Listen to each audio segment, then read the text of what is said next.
चर अचर जड़ चेतन स्थावर जंगम सभी प्रकार के भेदों से परे जाकर के जो कुछ भी अस्तित्व में है सबके सुख की कामना करने वाली, और केवल कामना नहीं, उसके लिए काम करने वाली संस्कृति के हम अंग है।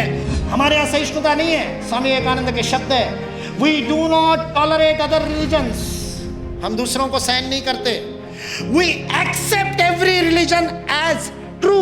हम प्रत्येक संप्रदाय को सत्य के रूप में स्वीकार करते हैं। यह भारत बोध है।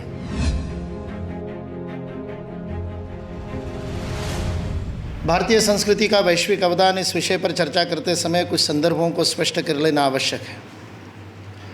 भारत में भारतीय शब्द का प्रयोग 3-4 प्रकार से होता है। जब हम भारतीय कह रहे हैं तो क्या हम भौगोलिक रूप से भारत की बात कर रहे हैं? और यदि भौगोलिक रूप से हम भारत की बात कर रहे हैं तो हम किस भारतवर्ष की बात कर रहे हैं जिसका मानचित्र, नक्शा, मैप आजकल हम देखते हैं उसकी, या उस भारतवर्ष की जिस भारतवर्ष को कुछ लोग अखंड भारत के रूप में अपने मन में स्मरण रखते हैं? स्वामी विवेकानंद के दिग्विजय की बहुत सारी चर्चा यहाँ पर हुई। वह दिग्विजय करके जब स्वामी विवेकानंद वापस लौटे थे तो उनका पहला भाषण कोलंबो में हुआ था, और कोलंबो की जनता ने स्वामी विवेकानंद का स्वागत हम भारतवासी के रूप में किया था। 1897 की ये बात है, 1897 की बात है, और उस समय कोलंबो भारत का हिस्सा था। इसलिए भौगोलिक भारत की बात कर रहे हैं तो किस भारत की बात कर रहे हैं? यदि राजनीतिक रूप से भारत की बात कर रहे हैं तो 26 जनवरी 1950 को जिस संविधान को हमने स्वीकार किया इसलिए कह रहा हूँ कि वो संविधान के पहले शब्द ये है कि हम भारतवासी अपने आप को ये संविधान प्रदान करते हैं। इसलिए हम भारतवासियों ने स्वतः प्रेरणा से उस संविधान को स्वीकार किया। उस संविधान में जिस भारत भूमि का भारत के रूप में, तो उसको आज की भाषा में कहा जाए तो पॉलिटिकल भारत की बात करें, राजनीतिक रूप से एक राज्य के रूप में भारत सार्वभौम राष्ट्र के रूप में अपने आप को प्रतिष्ठित कर रहा है, उस भारत की बात करें तो उसका एक बहुत बड़ा हिस्सा आज हमारे कब्ज़े में नहीं है, जिस भी कारण से हो। जम्मू और कश्मीर का बहुत बड़ा हिस्सा पाकिस्तान ने कब्ज़े में कर रखा है, गुलाम है। अभी तक हम उसको स्वतंत्र नहीं कर पाए। इस देश के सर्वोच्च पंचायत में, लोकसभा में, राज्यसभा में बार बार उसके ऊपर ये बात हुई कि जम्मू कश्मीर भारत का अविभाज्य अंग है। आज हम अपने भारत में उसको नक्शे में दिखाते, गूगल के ऊपर दावा करते हैं। यदि वो नहीं दिखाता है तो उसके ऊपर सुप्रीम कोर्ट कहता है कि आपको भारत में काम नहीं करने दिया जाएगा यदि आप उसको भारत का हिस्सा नहीं बताओगे। लेकिन वह गिलगित बाल्तिस्तान आज हमारे पास में नहीं है। अक्साई चीन का बहुत बड़ा हिस्सा पाकिस्तान ने दहेज में चीन को दे दिया। तो किस भारत की बात कर रहे हैं? भौगोलिक रूप से कर रहे हैं या सार्वभौम राजनीतिक रूप से कर रहे हैं? तो उस भारत की बात कर रहे हैं। या भारत में भारतीय शब्द का प्रयोग किया जाता है तो और एक अर्थ में किया जाता है, जो कि मैं जिस संस्था का संगठन मंत्री के रूप में यहाँ पर खड़ा हूँ, अखिल भारतीय संगठन मंत्री के रूप में यहाँ खड़ा हूँ, उस भारतीय शिक्षण मंडल का जो नाम है उसमें हम बार बार कहते हैं कि हम भारतीय शब्द का प्रयोग भौगोलिक रूप में नहीं कर रहे, राजनीतिक रूप में भी नहीं कर रहे। हम यहाँ भारतीय शब्द का प्रयोग सांस्कृतिक रूप में कर रहे हैं, भारतीय संस्कृति की बात कर रहे हैं। अभी पिछले कुछ दिनों पूर्व, कुछ महीने पूर्व काठमांडू विश्वविद्यालय में एक सेमिनार में गया था।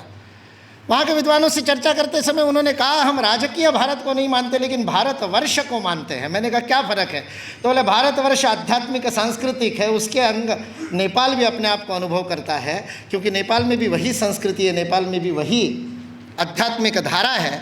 इसलिए उस अर्थ में हम भारत के अंग हैं। लेकिन राजनीतिक अस्मिता की बात करोगे तो राष्ट्र के रूप में हमारी अपनी अलग अलग अस्मिता है। भंडार नायके जी ने, जो सीमा भंडार नायके के पिताजी थे, उन भंडार नायके जी ने पंडित जवाहरलाल नेहरू को पत्र लिखा था कि जिस प्रकार यूनाइटेड स्टेट्स ऑफ अमेरिका है उस प्रकार से आप यूनाइटेड स्टेट्स ऑफ, मैं भारत कहता हूँ, उन्होंने भारत शब्द नहीं प्रयोग किया था, उन्होंने वह अंग्रेज़ों की दी हुई गाली को प्रयोग किया था जिसको हम अपने देश के नाम के रूप में आज भी प्रयोग करते हैं। हाँ, नहीं, कुछ लोग दुखी होंगे, अंग्रेज़ भक्त तो दुखी होंगे ही जब ये बात कही जाएगी।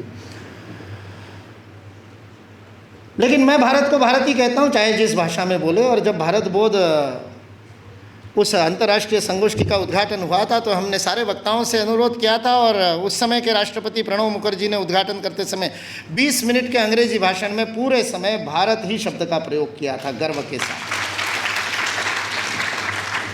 तो भंडार नायके ने पत्र लिखा, यूनाइटेड स्टेट ऑफ भारत बना दिया जाए और उसके बाद में हम भारत का अंग के रूप में, उन्होंने कहा था नेपाल श्रीलंका जैसे देश तो तुरंत आ जाएंगे और बाकी देश भी धीरे धीरे करके, पाकिस्तान नहीं माना तो छोड़ देना, बाकी सब तो आ ही जाएंगे और यह फिर एक बार सांस्कृतिक भारत भारत के रूप में प्रसिद्ध होगा। पता नहीं हमारे देश के उस समय के कर्णधार ने किस कारण से उस पत्र के ऊपर ना उत्तर दिया ना उसके ऊपर कोई काम किया। इसलिए सार्क की स्थापना हुई तब ऐसा लगा कि भंडार नायके जी का स्वप्न कुछ साकार हो रहा है। इसलिए भारत का सांस्कृतिक रूप से, चूंकि सांस्कृतिक अवदान की बात कर रहे हैं तो मैं जब भारतीय शब्द का प्रयोग करूंगा तो सांस्कृतिक रूप से ही बात करूंगा। इसलिए सांस्कृतिक भारत का विश्व को अवदान, इस रूप में इस विषय को आपके सामने रखना मैं स्पष्ट करूंगा। इसलिए वैश्विक शब्द भी यदि उसी अर्थ में लिया जाए तो केवल बाहर जाकर के क्या अवदान दिया इसकी बात नहीं है। हम हमारे सांस्कृतिक जिन सिद्धांतों को यहाँ भी प्रतिपादित कर रहे हैं उसका संदर्भ सदैव वैश्विक ही रहा है, आज भी वैश्विक ही है। आज भी इस देश के मंदिरों में शाम की या सुबह की आरती के बाद में जो बोले जाते हैं, नारे लगाए जाते हैं, जो मंत्र बोले जाते हैं, वो केवल और केवल इस आध्यात्मिक विचारधारा को या इस संप्रदाय मत को मानने वाले के लिए नहीं होते कि जो हिंदू है वही केवल इस बात को माने। हमारी वैश्विक प्रार्थना है सर्वे भवन्तु सुखिनः। विश्व की संभवतः एकमात्र संस्कृति होगी जो ये प्रार्थना करती है। हम ये नहीं कहते कि सर्वे हिंदू भवन्तु सुखिनः, नहीं कहा हमने, हिंदू प्रार्थना है लेकिन प्रार्थना क्या है, सर्वे भवन्तु सुखिनः। हमने ये भी नहीं कहा सर्वे भारतीय भवन्तु सुखिनः। आप देखिए वैश्विकता, ये तो छोड़िए, हमने केवल सर्वे मानवा भवन्तु सुखिनः भी नहीं कहा। हमारी प्रार्थना तो समस्त सृष्टि के लिए है। चर अचर जड़ चेतन स्थावर जंगम सभी प्रकार के भेदों से परे जाकर के जो कुछ भी अस्तित्व में है सबके सुख की कामना करने वाली, और केवल कामना नहीं उसके लिए काम करने वाली संस्कृति के हम अंग हैं। यदि इस बात का गौरव ना हो तो ऐसे वैचारिक भिखारियों से क्या बात की जाए। आपः शांति, औषधय शांति, वनस्पतय शांति, सर्वगुण शांति, शांतिरेव शांति की प्रार्थना की जाती है। और उसके बाद में वो पुजारी बोलता है और सारे पीछे खड़े वाले लोग उसके आगे नारे देते हैं, धर्म की जय हो, अधर्म का नाश हो, और उसके बाद नारा आता है विश्व का कल्याण हो। ये नहीं कहा जाता केवल भारत का कल्याण हो, ये नहीं कहा जाता केवल हिंदुस्तान का कल्याण हो, ये नहीं कहा जाता कि केवल मेरे भगवान के मानने वालों का कल्याण हो और जो मेरे भगवान को नहीं मानता वो तो शैतान है, नहीं कहा जाता। इसलिए वैश्विक संदर्भ इस राष्ट्र की सांस्कृतिक धारा का आधार है। यहां जो कुछ भी हुआ वो विश्व के लिए हुआ। इसलिए लोग कहते हैं हिंदू क्यों कहते हो, मानव धर्म कह दो, वही बात है। शब्द बदल दो, सनातन कह दो, मानव कह दो, वैदिक कह दो, हिंदू कह दो, क्योंकि हिंदू ने मानव मात्र ही नहीं सारे विश्व के लिए ही सदा से सोचा है, आज भी सोचता है। इसलिए भारतीय संस्कृति का वैश्विक अवदान कहते समय सबसे पहली बात है कि भारतीय संस्कृति ने मनुष्य मात्र को वह मानसिक चेतना प्रदान की जो मैं, मेरा और तेरा के परे जाकर के सोचने की बात कहती है। अयम निजः परो वेति गणना लघुचेतसाम, जिसका हृदय छोटा है, कंजूस है, कृपण है, जो केवल अपने आप तक स्वार्थवश उसमें फंसा हुआ है शूद्रता में, वही केवल सोचता है ये मेरा और ये तेरा। उदार चरिता नाम तू, जिनका चरित्र उदार होता है, वसुधैव कुटुंबकम, वसुधा इव कुटुंबकम, सारी वसुधा ही उसी के लिए परिवार है, कुटुंब है। जिस परिवार की बात आज बहुत अपने विषय की मर्मज्ञता के साथ रविंद्र कुमार जी ने यहाँ पर रखी, वो परिवार भारतीय संस्कृति का विचार विश्व है। और उसको कोई व्यवस्था नहीं तोड़ सकती, अंग्रेज नहीं तोड़ पाए। उससे पहले आए हुए आक्रमणकारी शक, हूण, कुषाण से लेकर बार तारतार, चंगेज खान से लेकर और अंग्रेजों तक आए हुए कोई आक्रमणकारी उसको तोड़ नहीं पाए। और उसके बाद 70 वर्ष तक उसी विचारधारा से राज्य करने वाले अंग्रेजों को ही अपना आदर्श मानने वाले लोग भी नहीं तोड़ पाए, नहीं तोड़ पाएंगे, क्योंकि ये अनादि है, अनंत है, सृष्टि का निधान है। ये राज्य पर निर्भर ही नहीं है, ये राज्य की मोहताज नहीं है, ये राज्य की गुलाम नहीं है ये संस्कृति। इसलिए अकबर जैसा शक्तिशाली राजा, सर्वव्यापी, किसी को नहीं छोड़ता, सबको लपेटे में लाने वाला ऐसा राजा जिस समय दिल्ली पर बैठा हुआ राज कर रहा है, उस समय तुलसीदास जी लिखते, कोई हो नृपो हमें का हानि। ये इस देश के संत की ताकत है कि वो राज्य व्यवस्था को ललकार सकता है। इसलिए जो क्रांति की भाषा करते हैं वो तुलसी की क्रांति को देख नहीं पाते। बेचारे ने अपने आंखों पर कोई चश्मे लगा लिए जिस कारण से तुलसी को पढ़ नहीं पाते, लेकिन सबसे बड़े क्रांतिकारी तो तुलसीदास जी है। राज्य के लिए कुछ नहीं। और आज भी कोई भी राजा राज्य करे, कोई भी व्यवस्था राज्य करे, उससे फर्क नहीं पड़ता। यह समाज इस वैश्विक संस्कृति को जीता है, इसलिए परिवार उसका आधार है। और क्यों आधार है? क्योंकि आत्मवत् सर्वभूतेषु यः पश्यति स पश्यति, अपने जैसा ही सबके अंदर उस चेतन को देखना इस सृष्टि का, इस संस्कृति का सर्वोच्च आदर्श है। इसलिए भगवान श्री कृष्ण कहते हैं, मुझे प्रिय वह है जो सर्वभूत हिते रहता है, सारे भूत मात्रों के हित के लिए जो काम करता है, सबके सुख की कामना के लिए जो कर्म करता है, वो ईश्वर को प्रिय है। ऐसा कहने वाली ये संस्कृति है। इसलिए विवेकानंद वहाँ शिकागो में खड़े होकर के बहनों और भाइयों कहते तो आश्चर्य नहीं होता, लोगों को आश्चर्य लगता हो। और हमारे पाठ्य पुस्तकों में तो बड़ी अनैतिहासिक बातें लिख दी जाती है, तथ्यों के साथ तोड़ करके ही कुछ गड़बड़ की जा सकती है, इसलिए तथ्य तोड़ने ही पड़ते हैं, तो तथ्य तोड़ दिए जाते हैं। मैंने जब पहले पढ़ा था तो मैंने पढ़ा था कि स्वामी विवेकानंद को तालियां इसलिए मिली कि बाकी सब लेडीज एंड जेंटलमैन कह रहे थे।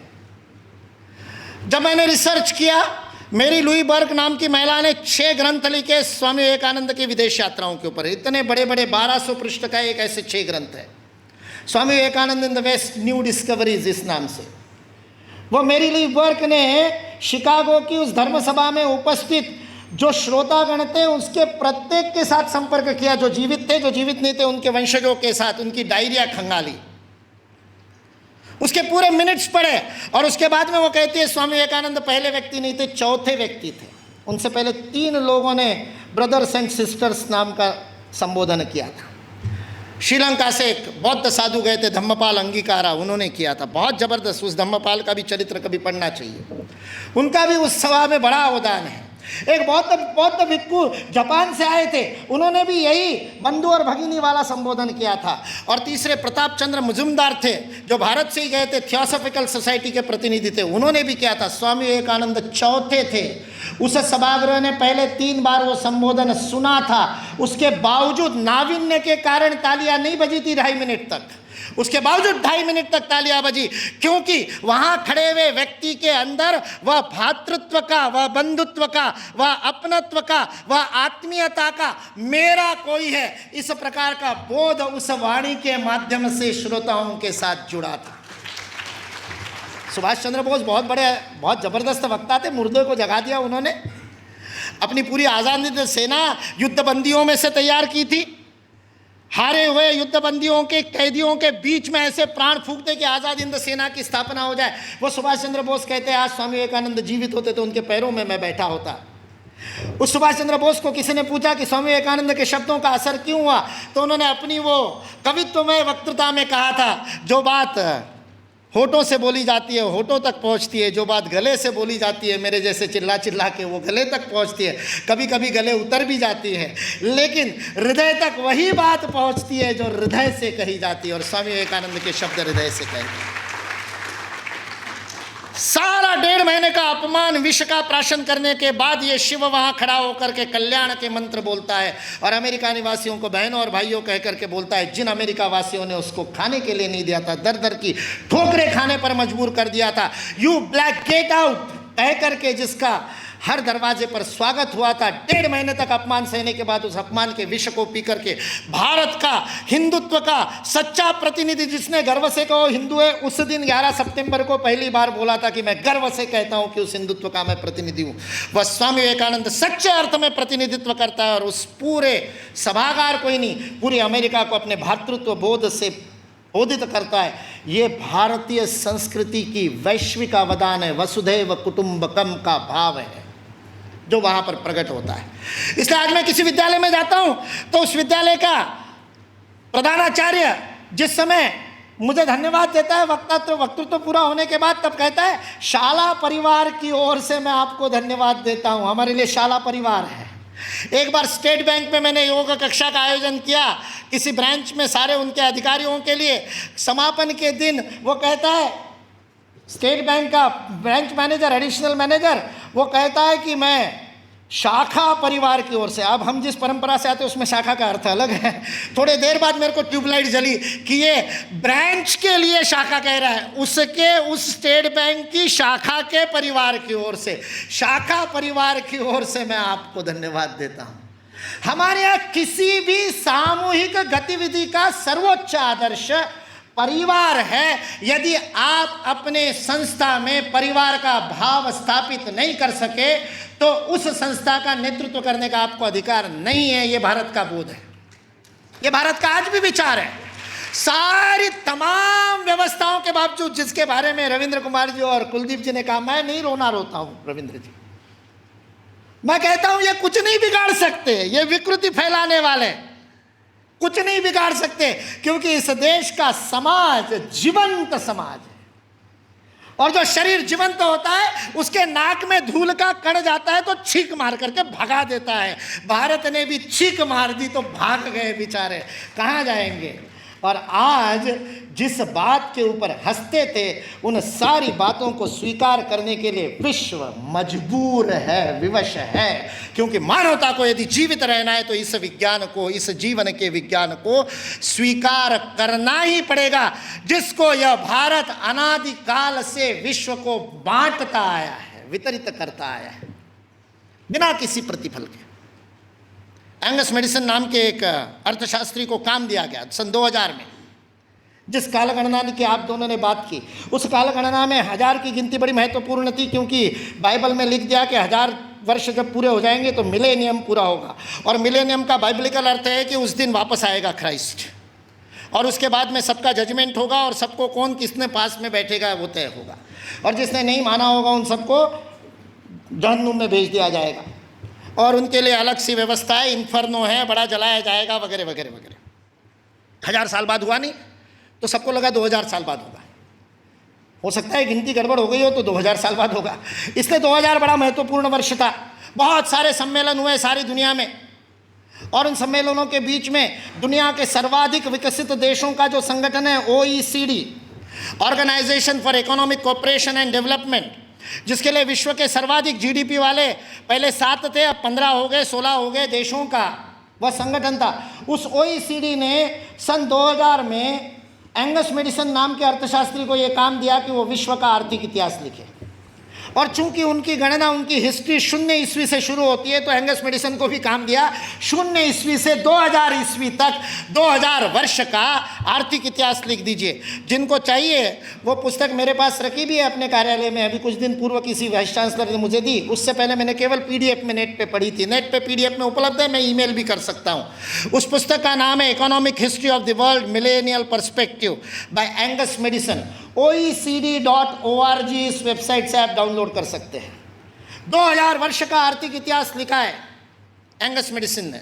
और वह एंगस मेडिसन कहता है कि पहले 1500 वर्ष 0 ईस्वी से लेकर के 1490 तक, 99 तक सारे विश्व के GDP में लगभग 2/3 66% योगदान देने वाला देश कोई था तो वो भारत देश था।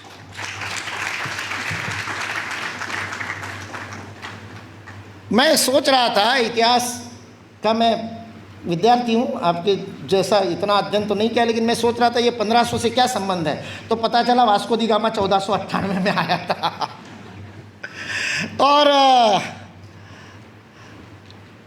मतलब उसने भारत को खोजा, ऐसा हम लोग भी लिखते हैं, तो उससे पहले कोई गुम हो गया होगा। जो गुम हुआ भारत था वो विश्व के 2/3 जीडीपी को प्रोड्यूस करने वाला, और केवल प्रोड्यूस करने वाला नहीं, विश्व को समृद्धि का अवदान देने वाला, वितरण करने वाला। विल डुरांड अमेरिकन इतिहासकार है, 11 खंडों में उसने लिखी है हिस्ट्री ऑफ सिविलाइजेशन। वह विल डुरांड लिखता है सारे विश्व को संपदा का वितरण करने वाला कोई देश होगा तो वह देश भारत देश है। वितरण शब्द प्रयोग किया है, लेन देन नहीं, वितरण करने वाला देश। सारे दुनिया में हमारे व्यापारी जाते थे। वो वास्को दी गामा को भी हमारे ये गुजरात का व्यापारी, वास्को दी गामा ने अपनी डायरी में लिखा है, वो गुजरात का व्यापारी पानी के जहाज लेकर के उसको मिला साउथ अफ्रीका में, उसको तो भारत मिला नहीं था। इसने कहा अच्छा भारत खोज रहे हैं, चलो मैं ले चलता हूँ। उसको मसाले भरने थे, इसने वो कालीकट गया, इसने वास्को दी गामा को कालीकट ले गया, नहीं तो भरूच ले आता गुजरात में। फिर हमारे इतिहास वाले लिखते कि वास्को दी गामा भारत को खोजता खोजता भरूच पहुंचा। वास्को दी गामा को भारत के व्यापारी कान्हा भाई ने खोजा, मिल गया, और उसको कहते को भारत खोजना है, चल भाई मैं दिखाता हूं, चल मेरे साथ, और साथ में ले। ये वास्को दी गामा ने अपनी डायरी में लिखा है, वो बेईमान नहीं है, उसको छिपा करके इतिहास की किताबें लिखने वाले बेईमान है। वास्को दी गामा की डायरी का उद्धरण दिए बिना हमारे को गलत इतिहास पढ़ाने वाले बेईमान है। वास्को दी गामा ने तो ईमानदारी से लिखा है, उसने ये भी लिखा है कि उस कान्हा भाई के जहाज मेरे जहाजों से कई गुना अधिक प्रगत थे। 40 खेने वाले लगाने के बाद भी मेरे जहाज को उतनी गति नहीं थी जो उससे 3 गुना बड़े 3 मंजिल वाला जिसके ऊपर डेक था, ऐसे जहाज को केवल 16 नाविक खेते थे। ऐसा कान्हा भाई का जहाज था। भारत की विज्ञान और तकनीकी की स्थिति अंग्रेज इस देश में आए तब सारे विश्व से अधिक उन्नत थी। ये अंग्रेजों में से कुछ ईमानदार इतिहासकारों ने लिख करके रखा है। इसलिए जो इस गलत फहमी में है कि अंग्रेज इस देश में नहीं आते तो भारत में तो कोई विज्ञान ही नहीं होता, वो इस बात को समझ ले कि अंग्रेज इस देश में नहीं आते तो केवल भारत का ही नहीं, विश्व का विज्ञान आज है उससे अधिक प्रगत होता, अधिक प्रकृति प्रेमी होता, अधिक इको फ्रेंडली होता, अधिक विश्व का कल्याण करने वाला होता। क्योंकि इस देश में विज्ञान को प्रकृति पर विजय पाने का साधन नहीं माना गया, प्रकृति की आराधना का साधन माना गया। इसलिए जिस कुतुब मीनार की बात कर रहे थे रविंद्र जी, उस कुतुब मीनार के सामने वह लोह स्तंभ है जिसको चंद्रगुप्त का विजय स्तंभ कहा जाता है, और 2300 वर्ष से खुली हवा में, और वह बारिश और इसके बीच में भीग रहा है, लेकिन जंग नहीं लगी उसके ऊपर। IIT के वैज्ञानिक उसके ऊपर रिसर्च कर रहे, और पता नहीं कौन सा फॉस्फेट ऑलॉय मिलाया वगैरह वगैरह वो लिखते हैं, वो समझ नहीं पाते कि उसकी तकनीक क्या है, किस तकनीक से। आज तक ऐसा जंगरोधी स्टिल आज की भी नवीन साइंस नहीं कर सकी। उस विज्ञान को जो जीवंत था 17वीं 18वीं शताब्दी में, इसमें अंग्रेजों ने उन सारे मेटलर्जिस्ट को, उन सारे वैज्ञानिकों को वनवासी कह करके, धक्का दे करके, ट्राइबल करके जंगल में भेज दिया। आज भी रांची के जंगलों में है, मैंने उनसे खुद देखा है। उनके पास पोर्टेबल भट्टी है, जिस पोर्टेबल भट्टी में आयरन ओर से वो आयरन एक्सट्रैक्ट कर सकते हैं, लोहा निकाल सकते हैं, और ऐसे पद्धति से निकालते हैं कि उस लोहे को उसी समय वो स्टील में परिवर्तित करते हैं बिना किसी क्रोमियम प्लेटिंग के, और केवल 600 डिग्री पे, 1200 डिग्री तक भी नहीं, यानी इको फ्रेंडली भी है, कार्बन फुटप्रिंट कम है उनकी टेक्नोलॉजी के, पोर्टेबल टेक्नोलॉजी है। इसको अंग्रेजों ने खत्म किया। इसलिए भारतीय संस्कृति ने विश्व को यह दृष्टि दी कि किसी का भी नुकसान नहीं करना, सृष्टि का भी नुकसान नहीं करना, क्योंकि कुटुंब है ना, परिवार है। इससे विश्व का 2/3 जीडीपी प्रोड्यूस करने वाला समृद्ध देश, सारे विश्व में व्यापार करने वाला, अपने जहाजों को लेकर के दूर देश तक जाकर के व्यापार करने वाला, दुनिया में अपना साम्राज्य नहीं पैदा करता है, दुनिया को अपने पैरों तले नहीं दबाता, गुलाम नहीं बनाता है, विश्व को समृद्धि बांटता है, विश्व को संस्कृति बांटता है।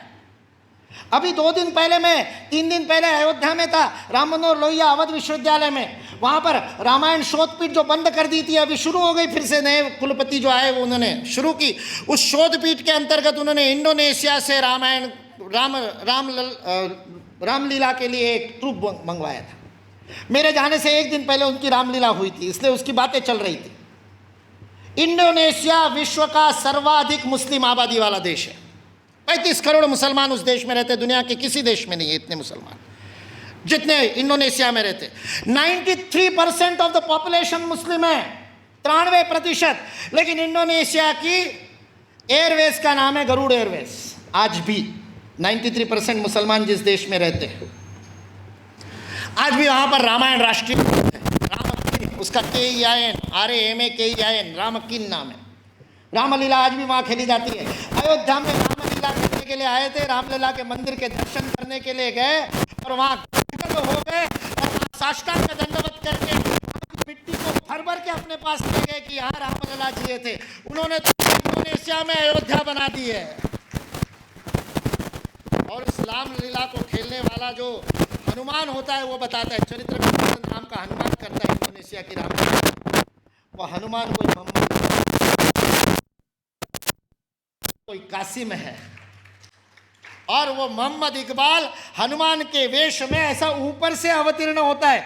हजारों वर्षों से वो मंचीय वो टेक्निक इस्तेमाल करते हैं जिसमें ऊपर से वो नीचे अवतीर्ण होता है, और ऊपर से नीचे आकर के वो हनुमान राम कथा के प्रारंभ में 35 करोड़ मुसलमान जिस देश में रहते, 93% आबादी मुसलमान है, उस देश में अभी चल रही, आज से शुरू हो गई रामलीला। कई स्थानों पर होगी, इंडोनेशिया में रामलीला चल रही होगी, और हर जगह वो हनुमान नीचे उतर करके दोनों हाथ ऊपर करके जय श्री राम बोलता है, और वहां से रामलीला प्रारंभ होती है। पूछा मैंने कि भाई तुम तो मुसलमान हो, हमारे यहाँ तो जय श्री राम बड़ा सांप्रदायिक नारा है, कोई जय श्री राम बोल दे तो भौवें टेढ़ी हो जाती है, कैसे सांप्रदायिक बातें करते हो, भावनाएं दुखी होती है संप्रदाय विशेष की, ये बातें की जाती है, और तुम मोहम्मद इकबाल होकर के जय श्री राम बोलते हो। उसने बड़ा सुंदर उत्तर दिया जिसका संदर्भ कुलदीप जी बता रहे थे।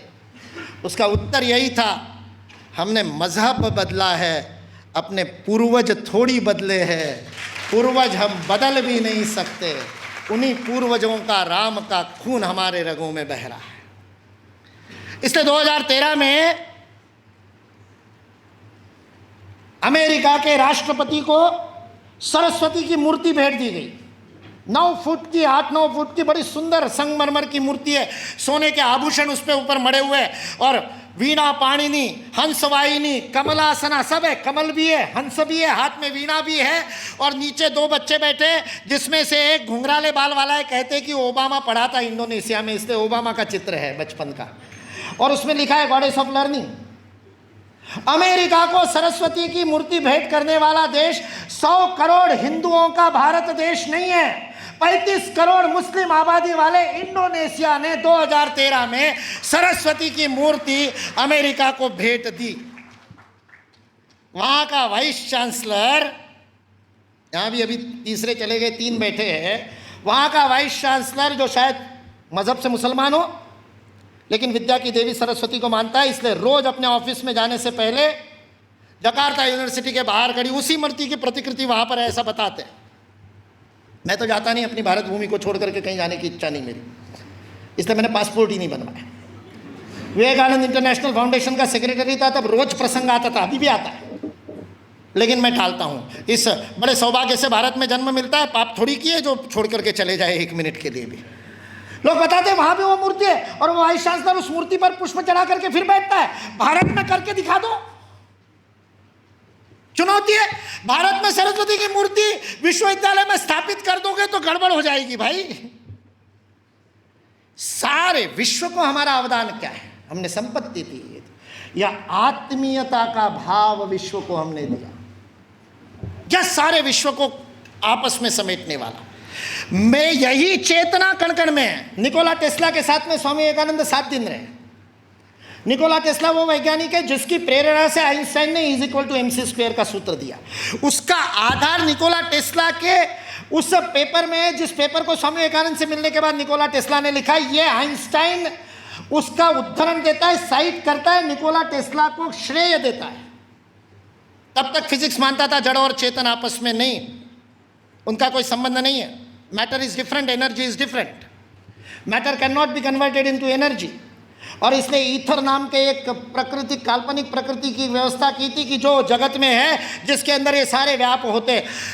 निकोला टेस्ला पहली बार कहता है कि सारा जगत चेतना से भरा हुआ है, ऊर्जा से भरा हुआ है, और जो जड़ है वह भी ऊर्जा का घनीभूत रूप है, जिसके ऊपर काम करके आइंस्टाइन ने E=mc² का। और वो निकोला टेस्ला अपने साइंटिफिक पेपर में उपनिषदों के उद्धरण देता है और कहता है कि ये मुझे विवेकानंद ने बताया कि ये उपनिषदों में लिखा है कि चेतना एक है और सारे सृष्टि के कण कण में व्याप्त है, और उस चेतना को, स्वयं को चेतना से जोड़ना अपना विस्तार और विकास प्रत्येक मनुष्य का है। यह इस संस्कृति ने बताया।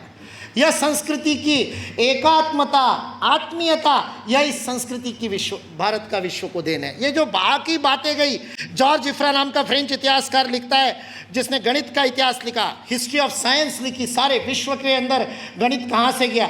और वो कहता है कि आज जो मॉडर्न मैथमेटिक्स है, उस मॉडर्न मैथमेटिक्स का 80% भारत ने दुनिया को दिया है, केवल शून्य नहीं दिया। वो तो मनोज कुमार ने बता दिया सबको, 0 दिया भारत ने, दशमलव पद्धति दी, ये भी बता दिया। कुछ लोगों को यहाँ तक तो पता ही है। और मज़ेदार बात है, दशमलव पद्धति नहीं होती तो मैं कई बार सोचता हूँ कि ये 2G और कोलगेट वाले जो सारे भ्रष्टाचार हुए थे और 76 लाख करोड़ वगैरह लिखा जा रहा था, यदि रोमन लूप में वो XYZL करके लिखते हैं ना रोमन आंकड़े, उसमें यदि ये 75 लाख करोड़ लिखना होता तो अखबारों के फ्रंट पेज तो आंकड़ों में ही भर जाते हैं। न्यूज़ कहाँ पर देते? दशमलव पद्धति थी इसलिए 1.76 लाख करोड़ बोल दिया। इतनी बड़ी संख्या को, जिसको रोमन में लिखने के लिए 2-4 पेज लग जाएंगे। ये गणना जो विश्व को भारत ने दी, केवल ये गणना नहीं, बीजगणित भारत ने दिया। भास्कराचार्य बीजगणित के, लीलावती ये बीजगणित का प्रामाणिक पहला ग्रंथ है, जिसको कम से कम 1000 वर्ष तो हो ही गए सारी दुनिया को। और यहाँ से पहले ग्रीक और बाद में अरब सीख करके गए, और अरब लोगों ने यूरोप को सिखाया।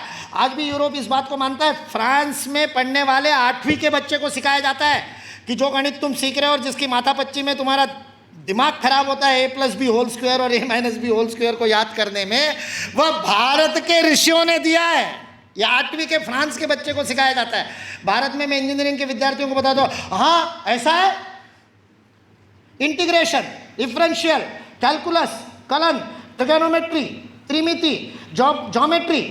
ये मैं नहीं कह रहा, मैं कहूंगा तो धोतीधारी प्रचारक तो ऐसा कहते ही आप बोलोगे। ये फ्रांस का इतिहासकार, फ्रेंच इतिहासकार जॉर्ज इफ्रा कह रहा है हिस्ट्री ऑफ मैथमेटिक्स में। ऐसे योगदान मैं बताता जो भारत का, तो मेरी लिस्ट ही पूरी नहीं होगी और ये भाषण का समय भी चला जाएगा, इसलिए मैं उनकी बात नहीं कर रहा हूं। ये तो जिस बात का प्रकटन था, वह मूलभूत विषय यह है कि भारत की एकात्म जीवन दृष्टि की जड़ में, चेतन में, सब में वही एकमात्र तत्व विद्यमान है। यह भारत के ऋषियों ने समझा और उसके सारे विश्व के सामने रखा। कैसे रखा? पुस्तकों के रूप में नहीं, क्षमा करें, वेद महत्वपूर्ण है, श्रुति महत्वपूर्ण है, मैं उसको नकार नहीं रहा हूं, लेकिन उससे महत्वपूर्ण उस वेदों में छिपा हुआ तत्व है। और भारत की विशेषता ही है कि हमने तत्व को केवल ग्रंथों में नहीं रहने दिया, हमने तत्व को सिद्धांतों में और सिद्धांतों को व्यवहार में परिणत कर दिया। यदि कण कण में चेतना है तो सृष्टि को कष्ट देने का अधिकार नहीं। इस बात को हमने कर दिया कि रोज रोटी बनाओ तो एक गाय के लिए निकालो, एक कौवे के लिए निकालो, रोज तुलसी के पौधे को पानी दो। हमारा वनवासी भी, जो सच्चा भारतीय मैं जिसको मानता हूं, सच्चा भारत का वनवासी भी पेड़ की टहनी बिना प्रार्थना के नहीं तोड़ता। वो कहता है पेड़ अनुमति देगा तो तोड़ूंगा। और उनको आप पिछड़ा कहते हो, आदिम कहते हो, आदिवासी कहते हो, इससे बड़ा अपमान कुछ नहीं उनको आदिवासी कहना। वो हमसे ज्यादा प्रगत है, हमसे ज्यादा आगे बढ़े हुए, क्योंकि भारतीय संस्कृति को उन्होंने जीवंत रखा है। सौभाग्य से उनके ऊपर यह आक्रमण नहीं हुआ कि कंठ लंगोट लगाना प्रतिष्ठा का विषय बन जाए। ये उनमें अभी हुआ नहीं। वो लंगोट पहन करके जहां पहनना चाहिए वहीं पहन करके, और सारे भूमि गोकाल की कह करके और घूमते जगत में। वो वनवासी, वो भारतीयता को आप जी जीवित रखे। वो गाँव बूढ़ा मैंने देखा है, अरुणाचल प्रदेश में देखा है, छत्तीसगढ़ में देखा है, झारखंड में देखा है। वो गाँव बूढ़ा सारा गाँव जाता है, घर नई शादी हुई उसके लिए घर बनाना है, उसके लिए घर कौन बनाएगा? वो अकेला नहीं बनाएगा, सारा गांव मिलकर के उसके लिए घर बनाएगा। वो गांव बूढ़ा साथ में जाता है जंगल में बांस काटने, पेड़ काटने, वो वहां खड़े होकर के उस प्रकृति माँ की पूजा करता है, उसको माँ कहते हैं, वो उसकी पूजा करता है और पूजा करके उसका उसके साथ एकात्म होता है, तादात्म्य होता है, सिंथेसिस होता है, संश्लेषण की शिक्षण व्यवस्था इस देश की आदि शिक्षण व्यवस्था है। विश्लेषण नहीं, तोड़ना नहीं, खंड खंड करना नहीं। यहाँ कहा जाता है यदि पेड़ को जानना है तो पेड़ बन जाओ, पेड़ की चेतना के साथ तादात्म्य करो। और आज भी वो वनवासी गाँव बूढ़ा करता है, जो वनवासियों के बीच में रहे उनको पता होगा। वो तादात्म्य पाता है और फिर हाथ जोड़ करके प्रार्थना करता है कि हमारे नए दंपत्ति है उसके लिए घर बनाना है तो थोड़ा सा अपना अवदान दे दो, थोड़े से पेड़ की टहनियाँ तोड़ेंगे। किसी पेड़ को पूरा नहीं काटते, वो फिर से रिजुविनेट हो सके ऐसा ही काटते, फिर भी प्रार्थना करते। और फिर वो गाँव बड़ा कहता है इस वाले पेड़ ने मना कर दिया, इसको मत काटना। हम लोग उनको अंधश्रद्धा कहते। उनके पास वो प्राण की चेतना के स्तर पर संवाद करने की क्षमता है, जिसको सौभाग्य से किसी गुरु से मैंने भी सीखा। क्या जा सकता है इस भारत में, क्या जाता था? यह भारतीय संस्कृति है, इसने उसको व्यवहार में उतार दिया। आयुर्वेद कहता है यदि जड़ी बूटी के पास जाकर के प्रार्थना करके उसकी अनुमति के बाद नहीं तोड़ोगे तो औषधि गुण नहीं आएगा उसके अंदर। मशीन में औषधि गुण बना करके पैक करके बेचने से आयुर्वेद नहीं होता। मैं नहीं कह रहा हूँ, आयुर्वेद साक्षात आयुर्वेद खुद कह रहा है, क्योंकि इस देश ने इस आत्मवत् सर्वभूतेषु सर्वे भवन्तु सुखिना की चेतना को व्यवहार में उतारा। इसलिए ये जीवंत समाज तमाम राजनीतिक आक्रमणों के और परतंत्रता के बाद भी आज उसको जीता है, परिवार के आदर्श को जीता है कि मैं और तू एक है। इसलिए सड़क पर चलते हुए अजनबी को भी आप, जिस रिक्शा में बैठ करके हमारी बहनें आई होगी मेट्रो से उतर करके, उस रिक्शा वाले को भैया कहती है। इस देश में किसी महिला को औरत कहना गाली है, संबंध से पुकारा जाता है। मौसी, ताई, सारे गांव की ताई है वो। हरियाणा में चले जाओ, गांव की जो सबसे बुजुर्ग होगी पूरे गांव की ताई है वो। संबंध है, भौजाई, कितने संबंधों के नाम है। यहाँ सलहज अलग है और साड़ू अलग है। साला तो है ही, खैर सारे इन लॉ नहीं है, इन लव है। Not by law but by love संबंध है। चंदा मामा है। कल कोई कह रहा था, वैज्ञानिक है बहुत बड़े, बोले डिस्कवरी चैनल पे मैं देख रहा था और जब डिस्कवरी चैनल पे चंद्रमा के जन्म की कथा मैंने देखी तब मुझे समझ में आया, अरे इसको मामा क्यों कहते हैं? क्योंकि वो सहोदर है, एक ही उदर से पैदा हुआ।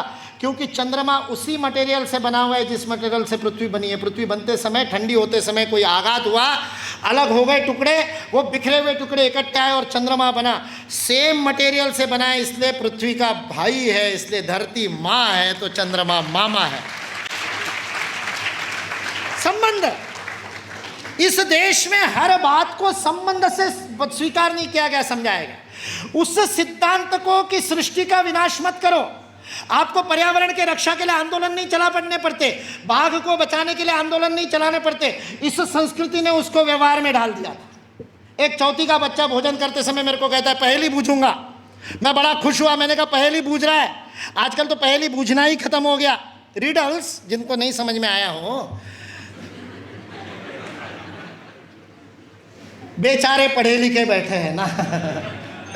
गांव में बोलता तो नहीं बताना पड़ता, गांव में तो पहेली बूझना आज भी पता है।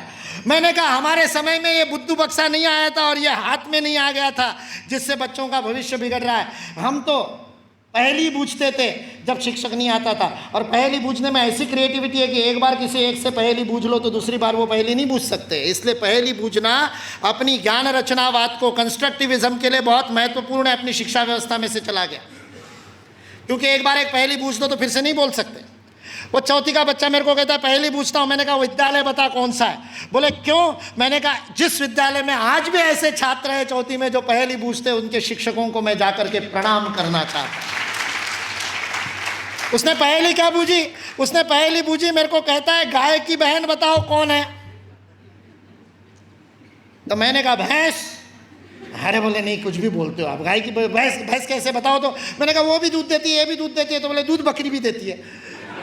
उसने मुझे निरुत्तर कर दिया, ऊँटनी भी देती है। मैंने कहा हाँ, जैसलमेर में ऊँट का दूध पिया है मैंने। तो ले वो बहन हो गई। मैंने अच्छा तो और कुछ बताया, मैंने वो मना करता गया। मैंने कहा बकरी होगी, बोले यार बकरी तो अलग ही है। मैंने कहा ये कौन सी झूलॉजी मेरे को समझा रहा है, झूलॉजी में फैमिली होती है ना। और आकर के जब मैंने उसको पूछा, भाई हार गया अब तू बता, जब पहेली हार जाते हैं तो सामने वाला खुश होता है, पूछी इसलिए जाते हैं कि सामने वाला कह दे हार गया। जब इतने बड़े व्यक्ति ने हार गया क्या, तो वो चौथी का बालक एकदम खुश होकर के कहता अच्छा मैं बताऊं। मैंने कहा हाँ बता। वो कहता है गाय की बहन बिल्ली। मैंने कहा ये कौन सा विज्ञान लगाया यार, बिल्ली तो फेलाइन ग्रुप की होती है, मैं झूलॉजी पढ़ा रहा हूं उसको। वो कहता है ये नहीं पता मेरे को। वो कहता है गाय माँ होती है, ये पक्का है। मैंने कहा हाँ, और बिल्ली मौसी होती है। तो मौसी तो माँ की बहन। ये संस्कृति है इस देश की। परिवार टूट नहीं सकता। जो लोग कहते परिवार टूट गए, कुछ नहीं टूट सकता। परिवार अपना रूप बदल बदल करके आएंगे, अलग अलग रूपों में आएंगे। यदि काम के कारण एक को कहीं और दूसरे को कहीं रहना पड़ रहा है, या एक ही शहर में बहुत अधिक भौजाई और जेठानी देरानी में बहुत प्रेम होने के कारण अलग अलग भी रहना पड़ता हो, तब भी मन से यहाँ का परिवार नहीं टूट सकता। आप देख लीजिए अपने अपने स्मार्टफोन में व्हाट्सएप आते ही सबसे पहला ग्रुप परिवार का बना था कि नहीं बना था? क्योंकि psychologically you are always connected with your family. आप कहीं पर भी रह जाओ, अमेरिका में क्यों ना बच्चा बस जाए, वह परिवार के साथ जुड़े रहने के बहाने ढूंढता है। क्योंकि परिवार केवल राष्ट्र की नहीं, मानवता की थाती है, इस संस्कृति का आधार है।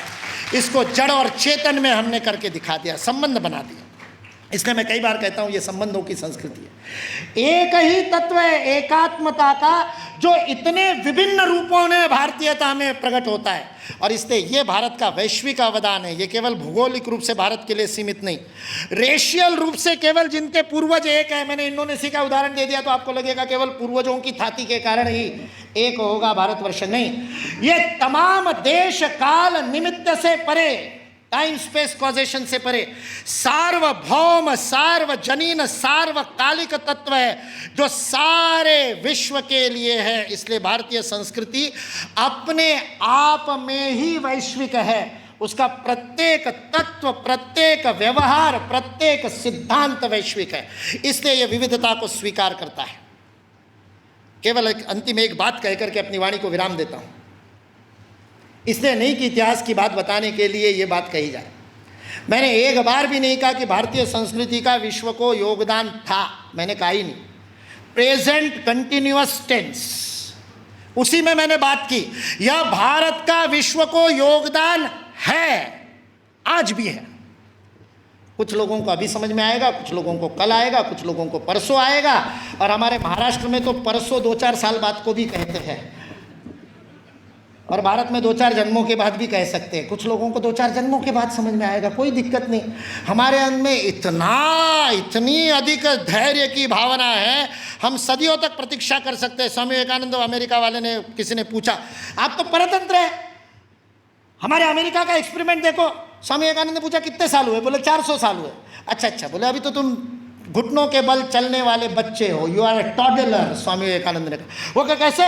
बोले सांस्कृतिक रूप से तो हमें अभी 400 ही वर्ष हुए ना, और 100 साल टिक जाए तो बता देना तुम्हारा प्रयोग। ये तो टाइम टेस्टेड है, अनादि है, अनंत है, हजारों हजार वर्षों से चला आ रहा है। क्यों? क्योंकि ये शुद्ध वैज्ञानिक है।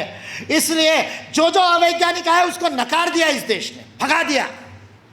कुरीतियों को भगाने में सबसे आगे रहा। जड़ता है ही नहीं, पकड़े रहते ही नहीं। थोड़े दिनों के लिए 2-4-10 साल के लिए कोई पकड़ करके बैठ जाए तो उसकी भी चोटी काट देते। चिंता मत करो, यह संस्कृति सबको ठीक करती है। क्योंकि यह संस्कृति केवल आत्म तत्व पर चलने वाली संस्कृति है, केवल एकात्म दृष्टि पर चलने वाली संस्कृति है। और उसको विभिन्न रूपों में साकार करते आई, हजारों हजार वर्ष से करते आई, अलग अलग प्रकार से करते आई। और अलग अलग प्रकार से इसलिए करते आई क्योंकि वो अलग अलग प्रकार से ही अभिव्यक्त होता है। इस सिद्धांत को भी इस देश में समझ लिया। एकम सत विप्राहा बहुधा वदंती। सत्य एक है, किंतु जब जब अभिव्यक्त होगा अलग ढंग से ही अभिव्यक्त होगा। एक साथ दो लोग बोल नहीं सकते, क्योंकि ये वैखरी वाणी की मर्यादा है। एक साथ तो केवल परावाणी में बोला जा सकता है, इसलिए जब जब प्रकट होगा तब तक अलग ढंग से प्रकट होगा। इसलिए किसी ने कुछ अलग बोल दिया तो इस देश में मारकाट नहीं मची, कभी नहीं मची। अनेक लोगों को साथ में लेकर के जीने वाला ये देश है, और आज भी उसी सहिष्णुता से नहीं, सहिष्णुता से आगे स्वीकार्यता से ये देश जीता है। स्वामी विवेकानंद के शिकागो में शब्द है सहिष्णु नहीं, सहिष्णु को तो हम गलत मानते हैं, स्वामी जी कहते हैं, क्योंकि सहिष्णु का मतलब है सहन करना। मैं आपको पसंद नहीं करता है, बस क्या करूं, पड़ोस में रहते सहन करना पड़ता है, वो सहिष्णुता है। क्या करूं, सास बनी गई है तो करना ही पड़ेगा, सहिष्णुता है। हमारे यहाँ सहिष्णुता नहीं है। स्वामी विवेकानंद के शब्द है, we do not tolerate other religions, हम दूसरों को सहन नहीं करते। We accept every religion as true, हम प्रत्येक संप्रदाय को सत्य के रूप में स्वीकार करते हैं। यह भारत बोध है। स्वीकार्यता, सहिष्णुता से भी आगे स्वीकार करो, सारी दुनिया स्वीकार कर ले कि ईश्वर तक पहुंचने के या सत्य को कहने के हजारों मार्ग हो सकते हैं। तुम्हारा मार्ग अलग और मेरा मार्ग अलग, मैं तुम्हारे मार्ग का उतना ही आदर करता हूं जितना मैं तुमसे अपेक्षा करता हूं कि तुम मेरे मार्ग का आदर करो। तो फिर कन्वर्शन की जरूरत ही नहीं पड़ेगी, तुमको तुम्हारा मार्ग छोड़ करके मेरे मार्ग में आने की आवश्यकता ही नहीं होगी, क्योंकि मैं तुम्हारे मार्ग का भी उतना ही सम्मान करता हूं। इसलिए हर स्तर पे आप जो विषय ले लो, वह एकात्म जीवन दृष्टि भारत का विश्व को योगदान है। और इसलिए मैं भूतकाल की नहीं, भविष्य की बात कर रहा हूं। आने वाले समय में यदि मानवता को जीवंत रहना है, क्योंकि पर्यावरणवादी एग्जिस्टेंशियल प्रॉब्लम की कह रहे हैं, बचेंगे कि नहीं बचेंगे। इतना कार्बन मोनोऑक्साइड बढ़ गया, इतना प्रदूषण हो गया, इतना समुद्र का ग्लोबल वार्मिंग के कारण पानी ऊपर आ रहा है कि पिछले साल अपने अंडमान निकोबार द्वीप समूह में से 2 द्वीप डूब गए। सारे विश्व में हजारों द्वीप डूब गए क्योंकि पानी ऊपर आ गया। ये पानी ऊपर आ गया, पृथ्वी बचेगी कि नहीं बचेगी, प्रलय आ जाएगा। हमारे भारतवासी बहुत ज़्यादा सीरियसली नहीं लेते, क्योंकि हमारे हिसाब से 24 बार आ चुका है पहले प्रलय। प्रलय के बाद फिर मनु की नौका चलती जाएगी, ये मानने वाला ये देश है। इसलिए काल चक्र है, यहाँ पर एक रेखीय काल नहीं है, काल चक्र है, फिर से आएगा। इसलिए बहुत ज़्यादा चिंता नहीं करते, लेकिन फिर भी विश्व मानवता चिंता में है। एग्जिस्टेंशियल प्रॉब्लम है, अस्तित्व रहेगा कि नहीं रहेगा। आईसिस के माध्यम से आतंकवाद एक बहुत बड़ी चुनौती हो गया है। सारे दुनिया के देश परेशान है, क्या होगा क्या नहीं होगा। आए दिन कभी बेल्जियम में, कभी इंग्लैंड में, कभी अमेरिका में, दुनिया का कोई देश अछूता नहीं रहा। जो पहले केवल मिडिल ईस्ट की प्रॉब्लम कहते थे, वो आज सारे विश्व के सामने चुनौती बन गया है, आतंकवाद। इस सब से यदि मानवता की रक्षा करनी है तो वो भारतीय संस्कृति का सर्वे भवन्तु सुखिना का तत्व कर सकता है। इसलिए भारतीय संस्कृति का वैश्विक अवदान ये भूतकाल का नहीं, भविष्य का विषय है। अपनी वाणी को विराम देने से पहले केवल एक छोटी सी भविष्यवाणी कर देता हूँ। कोई भविष्यवेत्ता नहीं हूँ, कुंडली देख करके भी नहीं कर रहा हूँ, लेकिन भारत के समाज को प्रत्यक्ष किताबों से, ग्रंथों से नहीं, प्रत्यक्ष करीब से देखने वाला अध्येता हूँ। जो महीने में 25 दिन यात्रा में रहता हूँ, साल में 2 बार भारत की परिक्रमा कर लेता हूँ। एक भी राज्य ऐसा बचा नहीं जहाँ मैं गया नहीं हूँ। भारत के गांव-गांव में घूमने वाला, जनरल भारतीय रेल की जनरल बोगी में भारत के दर्शन करने वाला, भारत का अध्येता होने के नाते ये भविष्यवाणी कर रहा हूँ कि सारे विश्व की मानवता को बचाने की वाली यह संस्कृति सारे विश्व का मार्गदर्शन करने का अपना कर्तव्य फिर एक बार करने के लिए तैयार हो गई है। भारत माता फिर से जगत गुरु बनने के लिए तैयार हो गई, करवट बदल चुकी है। इसलिए 15 अगस्त 1947 को भारत का स्वतंत्रता दिवस 100 वर्षों बाद शायद लोग भूल जाए, क्योंकि वास्तविकता में यह देश मानसिक दासता से स्वतंत्र होकर के सारे विश्व को अपना सांस्कृतिक अवदान देना फिर से प्रारंभ कर चुका है। 21 जून 2015 को जब 193 देशों में लोग ओंकार की ध्वनि करके सूर्य नमस्कार करते समय अपने अपने देश में अपनी अपनी नाक उनकी देश की भूमि में लगा रहे थे, ट्रफलगर स्क्वायर में, टाइम स्क्वायर में, बारीन में, बलूचिस्तान में, सारे दुनिया में जब ये हो रहा था, उस समय वो अपनी भूमि पर नाक लगा करके मेरी भारत माता का ही वंदन कर रहे थे। और भारत माता फिर एक बार जगत गुरु बनना प्रारंभ हो गया है। प्रश्न केवल ये है कि हम सब उसमें क्या योगदान देंगे। जब जब करवट बदलती है, आहुति मांगी जाती है। मैंने 27 साल पहले समझ लिया था और 24 घंटे 365 दिन भारत माता के लिए आहुति देना तय किया। 27 वर्ष से आनंद ले रहा हूँ पूरे भारत को अपना परिवार बना करके। इस वैश्विक संस्कृति को पुनर्जागृत करने के लिए हर क्षण जीने का आनंद ले रहा हूँ। आपसे प्रश्न पूछना चाहता हूँ, आप क्या और कितनी आहुति देंगे? इस आहुति के आह्वान के साथ अपनी वाणी को विराम देता हूँ। जय हिंद, जय भारत।